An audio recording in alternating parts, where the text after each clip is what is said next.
Tipu Sultan's First Battle, Part 4. The Iron Wall, How Tipu Forged a Nation from the Ashes of War. Recap of Part 3.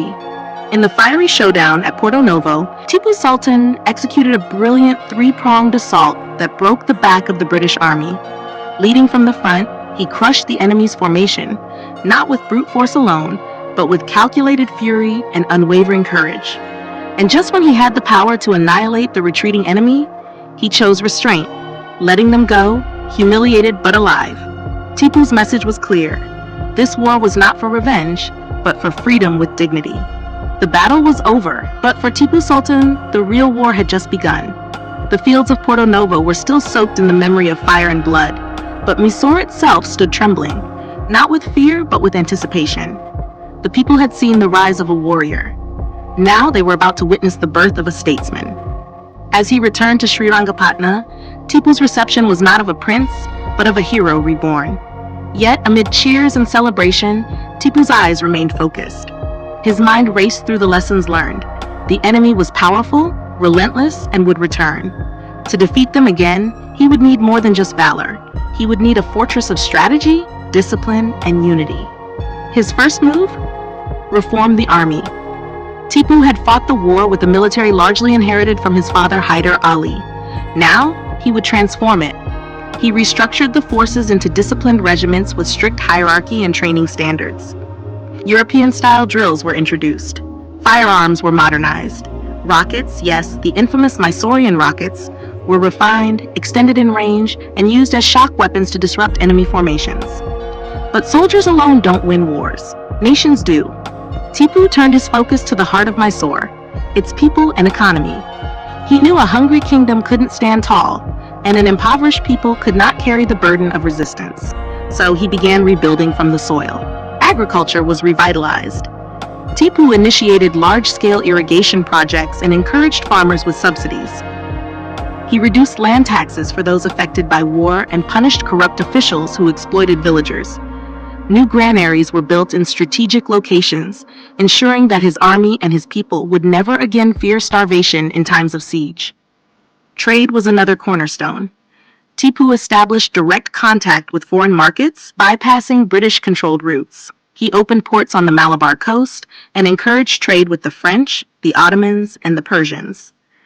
Mysore began exporting spices, silk, sandalwood, and steel, especially the legendary wood steel, used to forge swords that rivaled any in the world. But with economic growth came new dangers. Tipu's rising power was a thorn in the side of the British East India Company. And he knew, while they licked their wounds from Porto Novo, they were already plotting their next move. So he tightened internal security. Intelligence networks were established, spies placed in major cities, and loyal officers promoted to key positions. And then he built walls. Not just physical, but ideological. He envisioned Mysore not merely as a kingdom, but as a nation bound by purpose. Schools were opened where soldiers' children could learn both science and strategy. Local artisans were given state support. Persian and Urdu were promoted as administrative languages to unify governance. Tipu also struck at the roots of psychological warfare. British officers had painted him as a tyrant. He replied not with words, but with policies. He protected temples and mosques alike, respected local traditions, and invited scholars of all faiths to his court. To his people, he was no longer just a commander. He was a protector. But the young sultan did not forget the battlefield. While he reformed and rebuilt, he continued to fortify Mysore's defenses. He commissioned new forts, reinforced old ones, and developed underground tunnels for troop movement.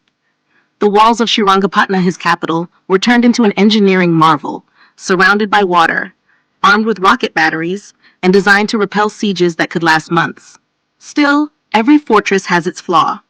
And Tipu knew his greatest challenge was yet to come, a test not of his sword, but of his endurance.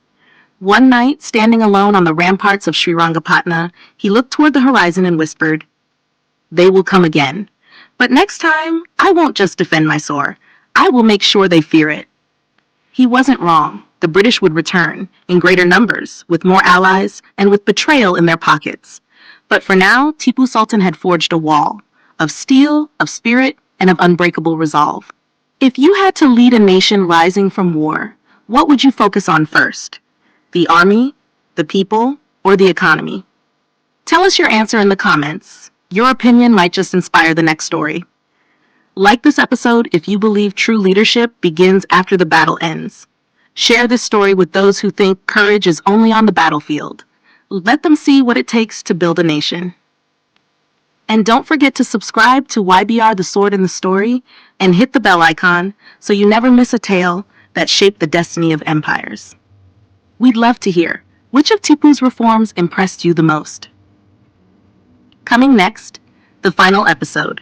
Tipu Sultan's vision had given Mysore new life, but every wall eventually meets a storm. In our final chapter, witness how the British returned with treachery, firepower, and allies Tipu never expected. The last stand of the Tiger of Mysore is not just a tale of war, it's a lesson in legacy. Stay tuned for part 5, The Tiger's Last Breath, the battle that echoed through time.